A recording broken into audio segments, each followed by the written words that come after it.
Get ready for speed number 505 and 506. In this Speedstar Shorthand Dictation CD number 332, start.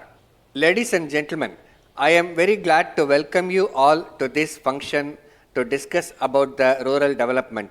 Rural development today demands the attention of researchers and planners alike. It is today the force for national development, the program for the upliftment of a rural society, but forms the core of the process of planned development. It is unfortunate to note that today this very program of rural development has shattered the hopes of man like Pandit Nehru, who conceived this very idea of a solution to the problems of village-dominated India. The program of rural development have today become the major intention of the political leaders who play with those of rural development programs at the cost of the nation and the majority of the rural population which has banked its faith in these so-called leaders of the nation. The reasons to call rural development a problem lies in the fact that today these programs are progressing only in terms of statistics, while the people who are in a position were supposed to have progressed as per plans of rural development are still in that place where they were supposed to start up. Rural development as a concept is very misleading, for it does not denote the actual beneficiary, whether it means the development of geographical area or it covers the population which resides in that particular area which is identified as rural.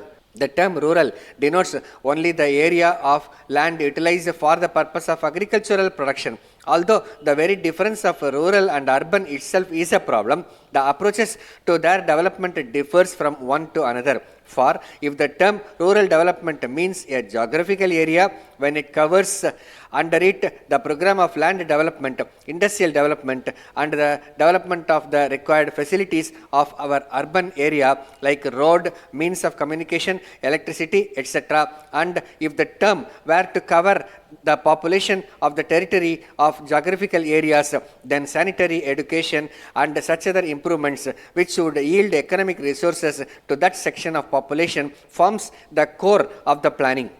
But unfortunately, the present rural development concept is a very tricky one, which combines all the activities of agricultural, civic and urban, which aim at equating the population of the rural area with that of urban by providing them with the benefits instead of providing them with the basic needs only.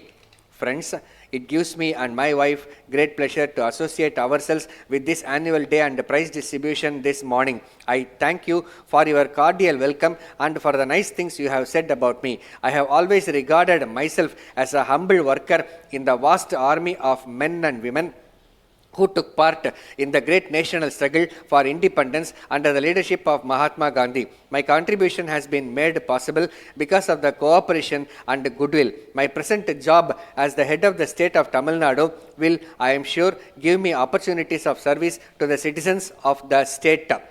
I must first of all congratulate you on the beautiful setting in which your school is situated, and also on the measure of success you have achieved in training these young students properly. It is no wonder, therefore, that your school has been attracting successful governors to pay visits to it.